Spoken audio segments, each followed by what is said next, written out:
자, 여러분 우리 창세기 18장을 다시 한번 펴시길 바랍니다. 오늘 아침 어제에 이어서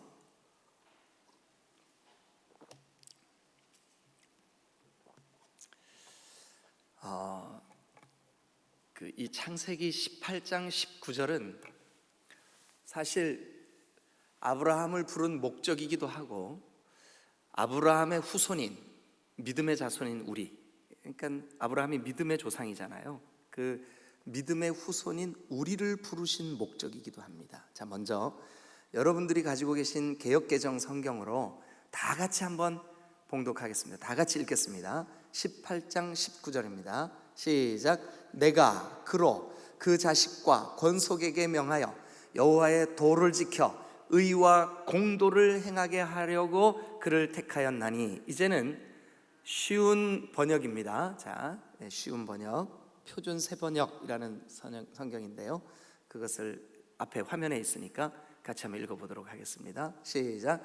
내가 아브라함을 선택한 것은 그가 그 자식들과 자손들을 잘 가르쳐서, 그 다음에요, 잘 가르쳐서 나에게 순종하고 또요 옳고 바른 일을 하도록 가르치라는 뜻에서 한 것이다. 옳고 바른 일을 하도록. 이제는 그 메시지 성경, 우리 유진 피터슨 목사님이 쓰신 메시지 성경, 이 번역도 아주 좋은 번역이라는 생각이 듭니다.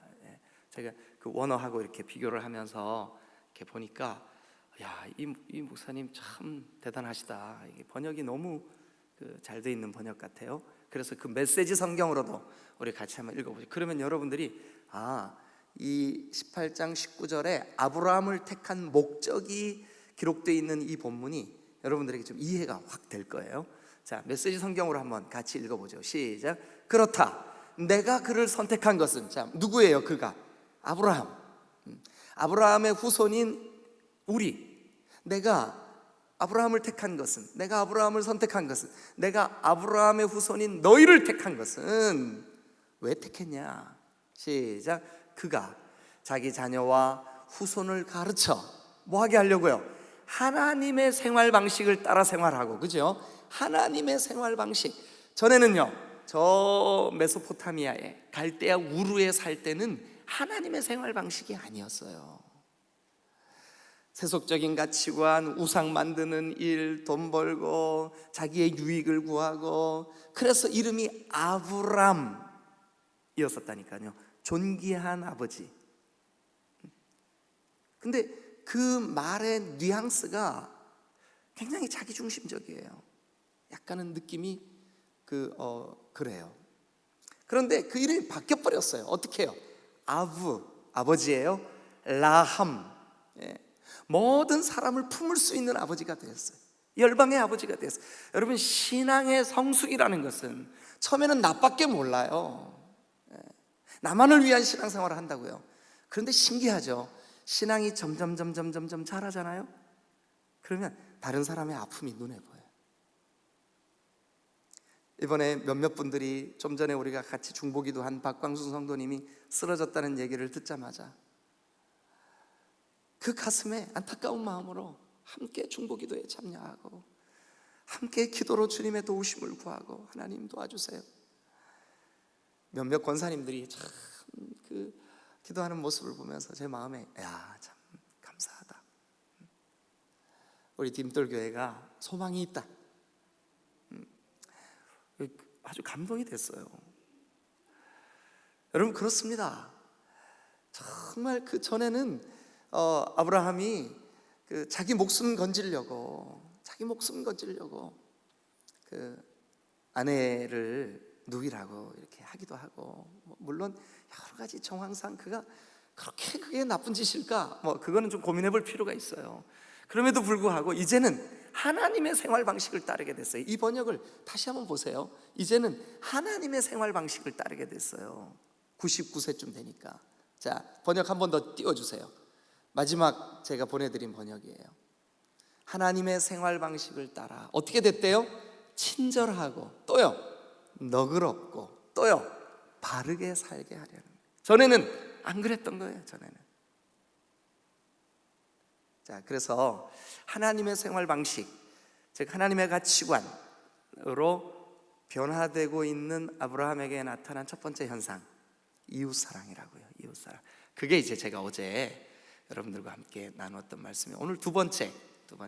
어제는 이제 첫 번째, 하나님의 생활 방식으로 살아갈 때 그 사람에게 나타나는 현상이 뭘까? 첫 번째, 이웃사랑. 우리 지금 멀리 좀 떨어져 계시는데, 나 아침에 세수도 안 했는데 목사님 제발 그렇게 하지 마세요. 그런 생각하지 말고 가까울수록 생얼을 보여주는 거예요. 가까울수록. 여러분 부부 사이에 아주 막 맨날 립스틱 짙게 바르고 이렇게 보여주세요? 아니죠. 예. 부부일수록 생얼을 보여주는 거예요. 그러니까 멀리 계시는 분한테 이렇게 인사하세요. 당신이 하나님이 나에게 보낸 천사입니다. 하나님이 나에게 보낸 천사입니다. 여러분 주변에 천사 앉아 계세요? 아브라함이 그 마므레 상수리 나무 밑에서 장막을 치고 쉬고 있는데 나그네 셋이 지나가는 거예요. 근데 그 마음에 저 사람들 좀 내가 대접하고 싶다. 쫓아가서 좀 쉬었다 가라고. 이게 햇빛이 너무 뜨겁다고. 물을 가져다가 발을 씻겨주고 그를 위하여 음식을 만들고, 여보 떡 반죽 좀 한번 해봐. 떡을 굽고 정성을 따라. 여러분 이웃 사랑하는 우리 교회가 될 때, 지체 사랑하는 우리 교회가 될 때 하나님이 우리를 통하여 틀림없이 하나님의 선한 영광이 드러날 줄로 믿습니다. 자, 오늘 두 번째입니다. 두 번째. 근데 어떻게 되냐면 이 16절 말씀부터 보니까 18장 16절입니다. 그 사람들이 거기서 일어나서 소돔을 향하고 아브라함은 그들을 전송하려고 함께 이제 그들을 전송하려고 이 사람들이 그 나그네들이요, 이 세 사람이 소돔 쪽으로 가는 거예요. 소돔과 고모라. 거기 지금 누가 살고 있죠? 아브라함의 조카 롯이 살고 있어요. 이제 그쪽으로 가려고 하는 거예요. 그래서 아마 지금 이 본문이 1절하고 17절, 자, 1절을 먼저 보시죠. 여호와께서 마므레 상수리 나무들이 있는 곳에서 아브라함에게 나타나시니라. 누가 나타나셨대요? 여호와께서. 17절도 한번 가서 보실까요? 여호와께서 이르시되 내가 하려는 것을 아브라함에게 숨기겠느냐? 그래서 많은 구약을 연구하는 학자들이 여기에 기록되어 있는 이 세 사람의 나그네 중에 하나는 누구일 것이다? 하나님일 것이다. 하나님이 사람의 모습으로, 사람의 모양으로, 사람의 모습으로 낮아지셔서 아브라함에게 나타나 주셨을 것이다. 그래서 많은 학자들이 이 아브라함에게 나타나 주신 성자 예수 그리스도가 아닐까 이렇게 생각하는 분들이 많아요. 어쨌든 여러분, 우리가 이 성경을 그냥 액면 그대로 받아들이면 뭐가 되냐면 사람의 몸을 입고 이 땅에 그 아브라함에게 나타나 주신 하나님이 지금 아브라함에게 말해 주시는 거예요. 17절 다시, 여호와께서 이르시되 내가 하려는 것을 아브라함에게 숨기겠느냐? 이제 하나님의 생활 방식을 따라 살고 친절하고 너그럽게 살고 그 마음에 하나님 기뻐하시는 게 뭘까 하는 그 마음으로 사는 아브라함에게 내가 뭐를 숨기겠냐? 그러면서 하시는 말씀이, 아브라함아, 너는 강대한 나라가 되고 천하 만민이 너 때문에 복을 받을 거야. 지금 오늘 우리도 아브라함 때문에 복을 받는 거예요. 우리의 믿음의 조상인 아브라함이 이 믿음을 시작했기 때문에 그 후손 가운데 그리스도 예수가 오셨고 그 그리스도 예수를 믿음으로 우리의 영생의 복이 오늘 우리에게까지 미친 거예요. 이 예언이 그대로 성취된 거예요. 믿으시면 아멘.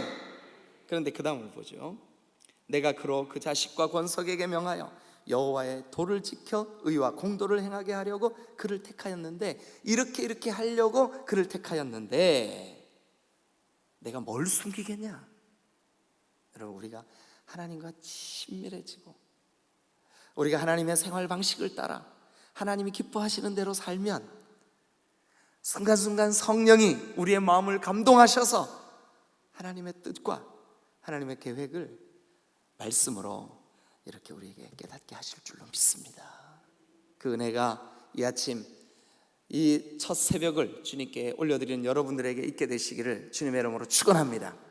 자, 그렇게 택한 목적대로 이제 두 번째 이야기로 우리가 넘어가야 됩니다. 아브라함에게 하나님이 뭐를 알려주시느냐 하면, 아브라함아, 소돔과 고모라에 죄가 너무 가득하다. 그래서 내가 그 소돔과 고모라를 심판하려고 한다. 자, 그 이야기가 20절 같이 읽겠습니다. 시작. 여호와께서 또 이르시되 소돔과 고모라에 대한 부르짖음이 크고 그 죄악이 심히 무거우니 내가 이제 내려가서 그 모든 행한 것이 과연 내게 들린 부르짖음과 같은지 그렇지 않은지 내가 보고 알려 하노라 하면서 이제 그 소돔과 고모라를 심판하실 계획을 아브라함에게 알려주셔요. 하나님의 생활 방식을 따라 살아가는 사람, 하나님이 이렇게 택하셔서 내가 이렇게 하려고 그를 택했다 하는 그 사람, 그 사람에게 나타나는 삶의 특징 첫 번째가 이웃사랑이라면, 두 번째는 뭐냐 하면, 자, 이거예요. 22절. 그 사람들이 거기서 떠났어요. 그래서 어느 방향으로 갔냐면 소돔으로 향했어요. 근데 거기 중요한 말씀이 하나 있어요. 밑줄을 그으세요. 네, 밑줄을 그으세요. 여러분 가지고 있는 성경으로 밑줄을 그으세요. 같이 읽죠. 시작. 아브라함은 여호와 앞에 그대로 섰더라. 다시 한번 그 구절, 그 부분만 시작. 아브라함은 여호와 앞에 그대로 섰더라. 그러니까 느낌이 이런 거예요. 느낌이 이런 거예요. 자, 이 천사들이 가는 방향은 무슨 일이 벌어져요? 이제 죄가 너무 많아가지고 심판받아, 그곳은. 근데 아브라함은 지금 누구 앞에 서 있어요? 여호와 앞에, 하나님 앞에 서 있어. 그러니까 하나님의 계획은 뭘까요? 저 성을 심판하는 거예요. 하나님의 계획은. 근데 하나님이 그 계획을 가지고 그 천사들을 보내서 저 성을 심판하시려고 하시는데, 그 현실하고, 그러니까 심판받을 그 현장하고 하나님 사이에 누가 서 있어요? 아브라함이 서 있는 거예요. 아브라함이 서 있는 거예요. 사랑하는 여러분, 제가 지금 들려드리는 이야기를 여러분 한번 잘 들어보세요. 우리 교단에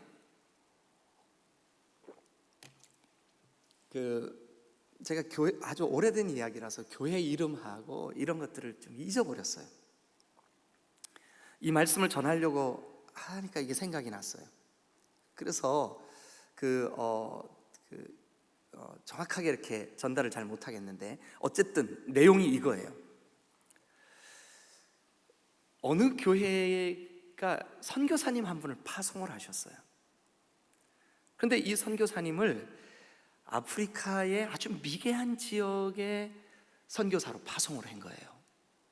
그래가지고 이제 이 선교사님이 그 교회 평신도로 그 사역을 하던 직업이 의사였었는데, 자기가 의사의 일을 하면서 그 신학 공부를 겸하여 하고 이제 선교사로 이렇게 파송이 되면서 그 교회 공동체가 축복하면서 이 선교사님을 의사이면서 선교사님을 이제 아프리카의 어떤 지역으로 파송을 했어요. 근데 그 아프리카의 그 파송된 그 지역이 지금은 아니지만 과거에 거기에 사는 원주민들이 식인종들이었었어요. 사람을 잡아먹는. 그런데 이 선교사님이 파송이 돼서 자기가 가지고 있는 의술, 이게 의사라고 하는 그 의술을 가지고 거기에 있는 원주민들을 돕고 그들을 치료하고, 아니 가서 병들어 죽어가는 사람을 약을 처방해주고, 또 실제로 한국에서 가져간 약을 나눠주기도 하고, 또 급하게 어떨 때는 수술도 해주고, 그 부족에서 이 사람이 갑자기 아주 아주 유명 인사가 된 거예요. 그런데 그 사람이 유명 인사가 되니까 그 부족장이 마음속에, 내가 부족장인데 저 인간이 나보다 인기가 더 많어? 이렇게 된 거예요. 그래가지고 부족장이 그 선교사님에게 누명을 씌웠어요. 아주 좋지 않은 그런 소문을 냈어요. 그리고 동네 청년들을 시켜서 안 되겠다, 저 사람 우리 마을을 더럽히는, 우리 부족을 더럽히는 사람이다, 오늘 저녁에 저 선교사를 죽여라, 이렇게 된 거예요. 그래서 그 마을 청년들이 그날 이렇게 우리나라로 말하면 낫이죠, 낫. 그 날카로운 칼과 새스랑 같은 거, 이런 무기를 들고 그 선교사님이 진료해 주던 이제 우리로 말하면 선교 센터인데 그 뭐 허술하게 만든 이렇게 보건소 같은 그런 곳에 이 청년들이 밤에 싹 이제 매복을 했어요. 숨어 들어간 거예요. 그래 이제 그 한가운데 그 보건소가 있고 그 주변의 숲에 이 청년들이 숨어가지고 이제 사인만 기다리는 거죠. 이제 죽이려고 공격하면 이제 치고 들어가가지고 선교사를 죽이려고 하는 거예요. 그래서 이제 막 깜깜하게 어두워져서 뭐 전기가 안 들어오니까 그냥 별빛만 초롱초롱한데 죽이려고 딱 하고 있는데, 아니 어떤 총을 든, 이제 이 사람들이 미개하지만 그래도 총을 안단 말이에요. 총을 든 어떤 군인들이 그 보건소를 이렇게 돌면서 지키고 있는 거예요.